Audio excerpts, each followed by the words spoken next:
Nisboere word met trots geborg deur Laveld Agrochem en JAC Motors. Saam boer ons vooruit. Hier sal jy boer. Hier sal jy boer.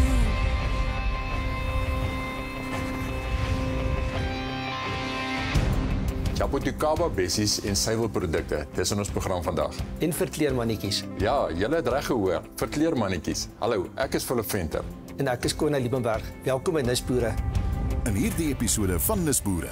Die Jabuticaba is 'n boom wat 'n perskleurige swart vrug met 'n wit pulp produseer. En dit groei eienaardig genoeg direk in die stam van die boom. Dit kan net so geëet word of gebruik word in jellies, konfyt of wyn. Hierdie bessies word geproduseer in die hart van die Gorge by Gibaland, 'n toerismebestemming waar jy watervalle, fietsryroetes, stap- en perdryroetes sal aantref. Daar is 'n veilige hawe by die strand in die Kaap waar dwergverkleermannetjies veilig voel. Hier word omgesien na verkleermannetjies wat gered is, waarna hulle weer veilig vrygelaat word. Maar Robin Saunders, wat hierdie hartswerk doen, is ook die enigste persoon in Suid-Afrika wat 'n permit het om met verkleermannetjies te teel. Agri Expo is al sedert 1834 betrokke in die Suid-Afrikaanse suiwelbedryf. Toe die heel eerste Suid-Afrikaanse suiwelkampioenskap met een doel voor oë gehou is, naamlik om uitnemendheid in suiwelprodukte te bevorder. Die jaarlikse kampioenskap het op 8 Maart in Durbanville plaasgevind. Nisboere het gaan inloer. Hier is Corné en Philip. Hallo julle en baie welkom. Corné, bessies, suiwel en verkleermannetjies. Wil jy nou meer? Philip, ja, die Nisboere is juist die program waar ons kyk na al hierdie baie interessante nisidees. Wel, meer nis as dit kan my seker nie kry nie. Ek sien veral uit na daai verkleermannetjie bydra. Yes, ja, ek het my eie een gehad, ja, dis my gunsteling van besig pets. Nou ja, kom ons kop af met hierdie lieflike bydra oor die Jabuticaba bessie. Ons het by die pragtige Gibaland gaan kuier.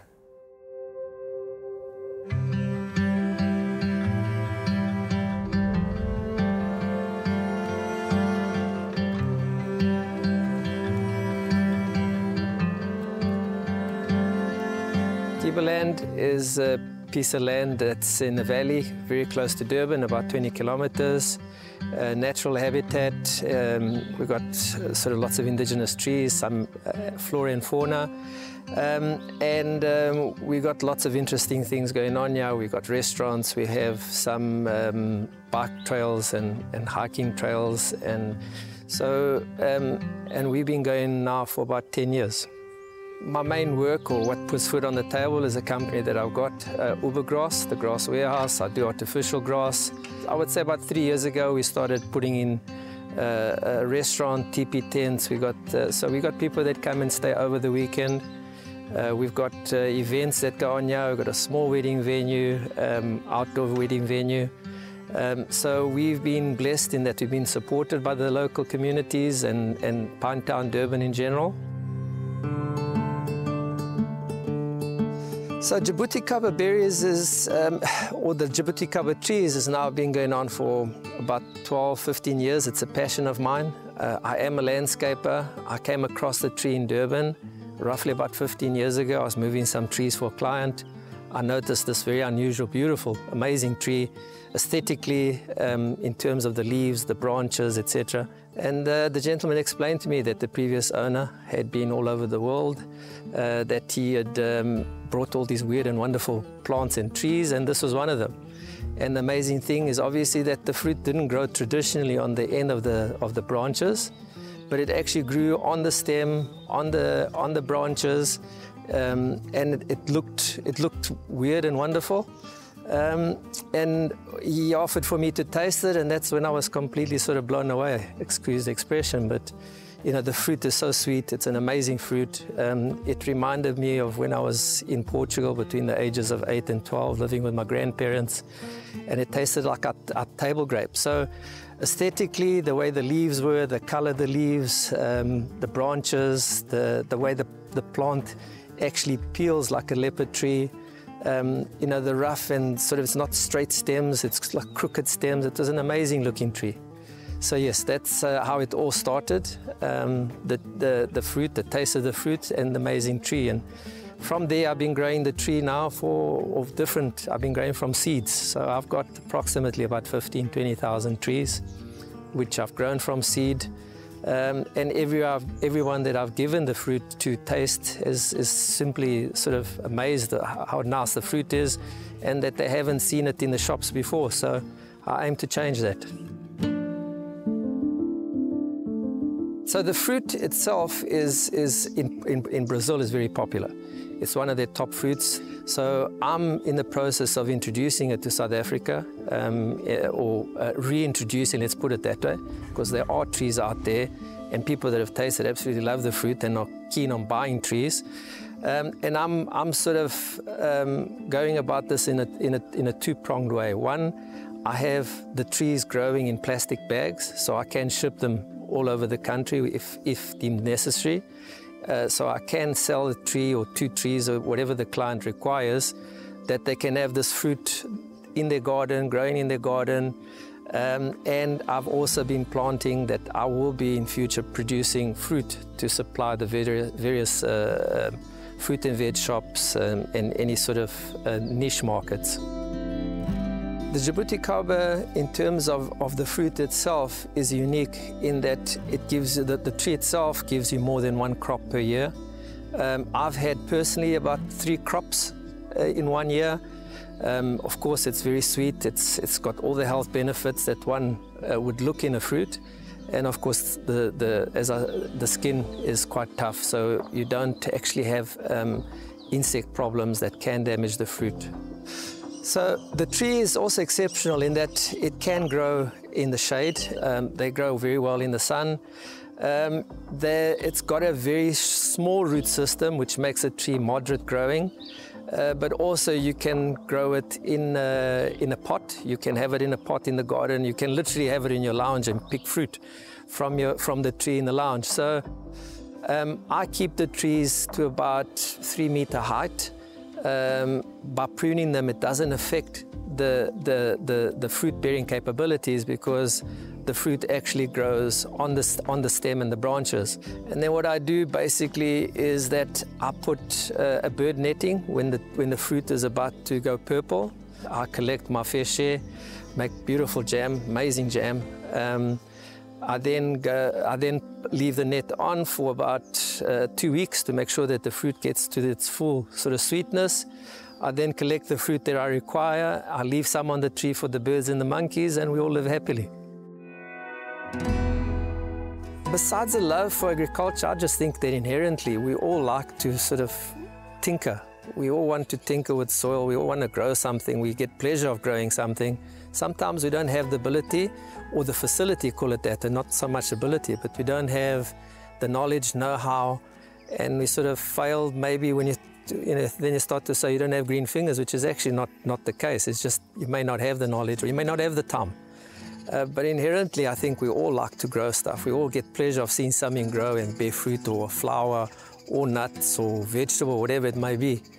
So I think going forward, and if one actually even looks, for example, what we've had recently, when we've had COVID and everybody got a fright that things are going to run out in the shops and that type of thing, would have been ideal for everyone to have their little fruit trees and their little vegetables, and we were caught a little bit flat-footed.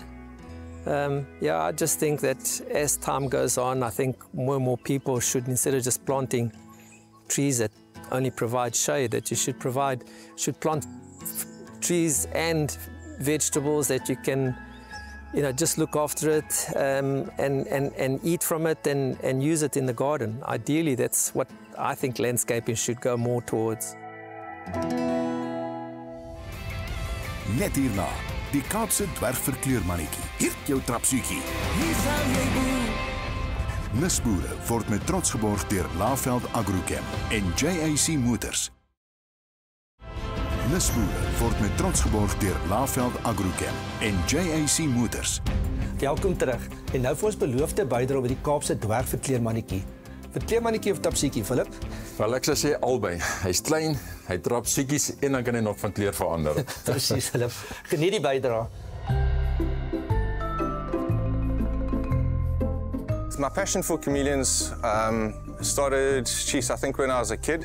It's probably some of the fondest memories I have growing up. going down the south coast or up the north coast with my mum and dad. And my dad screeching on brakes, pulling over to save a chameleon, trying to cross the road.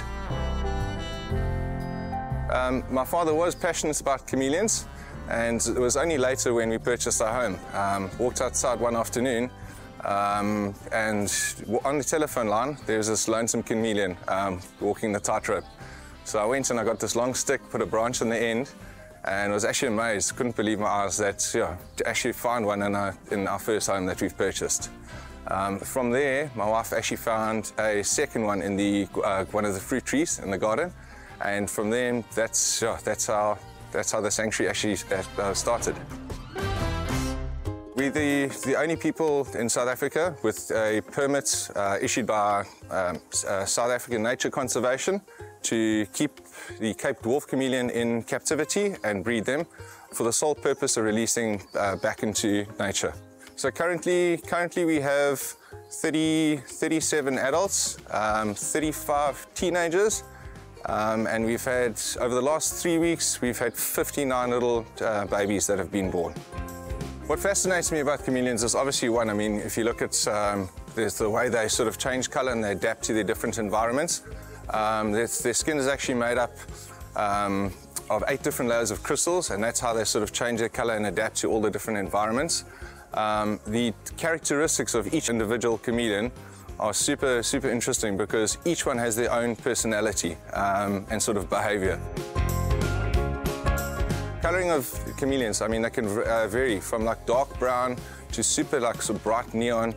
A lot of them that we've rescued from the sort of Durbanville sort of areas have these beautiful bright turquoise colours that come through. But yeah, I mean, it's incredible how they can change just with a little bit of light, heat. Literally, yeah, in a matter of seconds, they can change.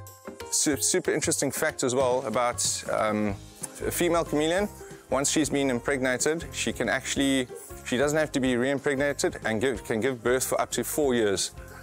Generally, they'll give birth to anything from 7 to 17 babies at a time, and roughly 3 to 4 times a year. I think the most important thing which we're trying to portray and get across to the community, if you find a chameleon in your garden in its sort of natural habits and like environment, chameleons don't drink water out of a bowl. They lick the dew off the leaves of the trees and shrubs that they're in. So to look after them, what we generally do is just a light misting, not of all the leaves and shrubs around. Another thing that you can do to attract a bit of food into the area, you can hang small pieces of fish in the various sort of trees and shrubs, as well as throwing all your fruits, veg and offcuts into the actual flower beds and surroundings. Obviously the fruit and veg, throwing into the surroundings, it'll attract little fruit flies and a variety of different insects for them to feed on. So basically, I mean, we'll take in chameleons. So if anyone finds a chameleon that's injured, we're always there to help. We'll go out and collect them from you. We've got all the necessary medication and that, depending on what's wrong with them. Generally, majority of the time, they're dehydrated or they've been injured. So yeah, you can contact me and just drop us a message. Ja, dit was nou 'n mooi insetsel en dit is definitief opvallend die laaste sê maar 10, 15 jaar hoe minder mense nog van hulle sien op die paaie in die natuur en oral waar ons kom. Ja, Corneille, dit is waar. Ek wat so baie lief is om fiets te ry ook. Mense het hulle altyd in die natuur gesien, weet en maar dit is hier nie, so hulle is nie meer daar nie. Maar dit is mooi om te sien dat daar so 'n organisasie soos hierdie is wat bedreig is probeer beskerm. Nee, baie beslis, ek graag nog eendag my kinders en hulle kinders moet dan nog sien hoe die oulike goedjies werk en wil dis maar baie unieke ding wat hy met sy tong doen. Nou ja, julle moenie weghardloop nie. Ons is nou weer terug. Net hierna, die Suid-Afrikaanse suiwelproduk kampioenskap. Nisboere word met trots geborg deur Laveld Agrochem en JAC Motors. Nisboere word met trots geborg deur Laveld Agrochem en JAC Motors. Nisboere is elke week op die kassie, net hier op Via. Maar as 'n weeklikse dosis van Nisboere gewoon nie genoeg is nie, of as jy miskien weer na 'n episode wil kyk en dit selfs met jou vriende en familie wil deel, kan jy. So maak mens. SMS PLAS na 32210 en ons stuur vir jou 'n ontvangserkenning SMS sonder verwyl. Klik op die skakel en ontsluit die info-wrap. Vul dan bloot die klein vormpie in, dis super eenvoudig, en stuur weg. Voortaan ontvang jy al ons episodes, plus insiggewende artikels en wenke. Welkom terug julle. Agri Expo is al sedert 1834 betrokke in die Suid-Afrikaanse suiwelbedryf, toe die heel eerste Suid-Afrikaanse suiwelproduk kampioenskap gehou is. Die organisasie beywer hulle vir die bevordering van uitnemendheid in suiwelprodukte. Vanjaar se kampioenskap het op 8 Maart in Durbanville plaasgevind. Nisboere het gaan inloer.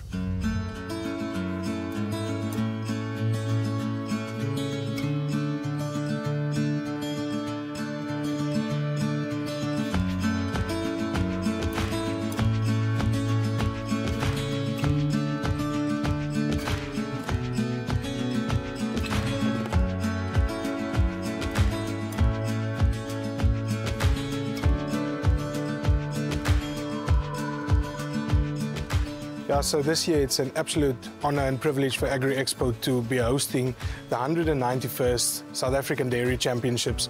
We have got a record number of entries, 1,029. I've always wanted to get across the 1,000 mark, and we're there now.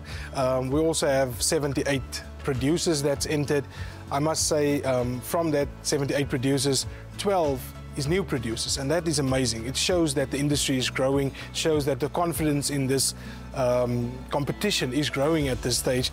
And yeah, I just want to thank everybody within the industry for supporting Agri Expo in creating this opportunity so that we can present quality dairy products to the public out there. Thank you to all our partners as well. This year we've got a new platinum partner, IMCD, SA and DSM, and it's a huge honor for us to welcome them as a platinum partner. 3-year contract with them. Thank you very much, DSM and IMCD SA, but also to all our other partners. Without you, we cannot do this. Also to the industry, to the judges, the producers, and everybody that's involved in this championships. It's a huge honor for Agri Expo to deliver this service for the dairy industry.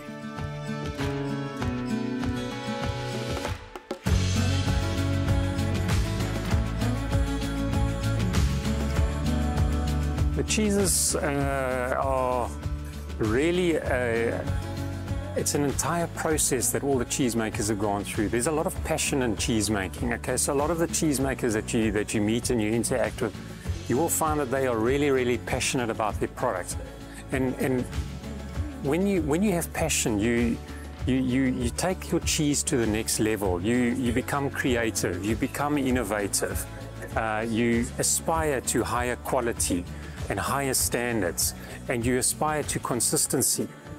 And if you're able to get all those factors and you're able to pull them together and craft the cheese in your hands or with your team of cheese makers, you are then able to produce fantastic cheese. Judging quality in South Africa is at a very high level. It's definitely on par with international standards. I've had the privilege of being able to judge internationally for 3 years in the UK and also in Italy, and we have absolutely nothing to fear in terms of the quality of the judging in this country. We have highly qualified judges, lots of experience, people that have come through the production of dairy products for many years. So there's absolutely no reason for us to doubt the judging quality in this country. We have good, well-experienced judges who know the product categories very well.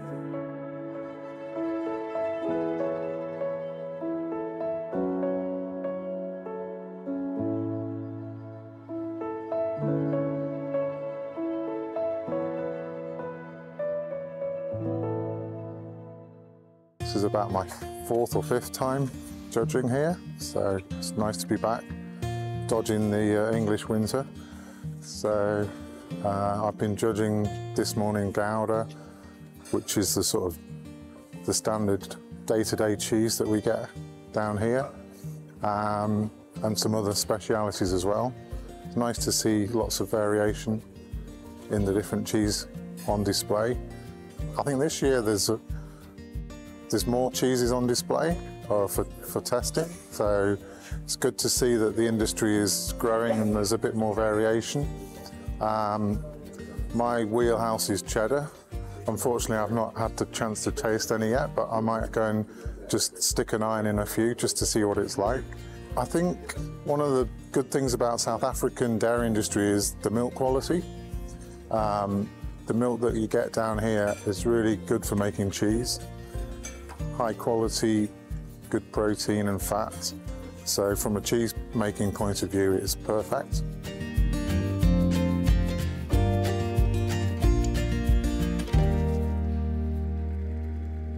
So I'm currently judging a product called kefir, also known as kefir. It's actually the first time that this is featured in the judging. It's a new product. Fairfield Dairy packs this currently. It is basically a fermented product such as Mars. The texture is like a drinking yogurt, but it's more acidic. It almost has a fizzy note to it. You can call it carbonated. So it may be mistaken as an off note, but it's actually the characteristic of the product to be fizzy. So I've been a judge 4 times and absolutely enjoy this day. It's a lovely day to test all the products in the market, what's new. It's very exciting to see what else we're going to find and what categories you're going to get. I've been doing the UHT milk category for a while, so I've just been doing that, and now some cottage cheese, and I'm going to be doing yogurts as well. Very excited for the yogurt category. The Dairy Championships is really a prestigious event, and it's just puts our customers out there in the market, and I think it's very important for them to get that gold sticker and get those qualities, so people understand that the dairy industry is very, very special. The dairy industry does need to grow, and I think we need to get the young generation involved and excited about the dairy industry, sharing all our knowledge with them, and just we need a succession plan, and very excited to maybe share our knowledge. We've got a lot of knowledge in the dairy industry. We need to pass it on before we all get too old and move on. So looking forward to sharing that together with dairy championships like this and other dairy functions so that we can create some excitement. Nou ja, dit bring ons aan die einde van nog 'n program. Baie dankie vir die lekker saamkuier. Volgende week is ons terug met nog kookwater Nisboere. Groetnis. Mooi loop en onthou asseblief om ons Nisboere te ondersteun. Julle sal sien hierdie reeks van produkte van hulle word deurlopend elke week meer en meer. Hier sal jy boer. Dit is jou land. Dit is die plank wat jy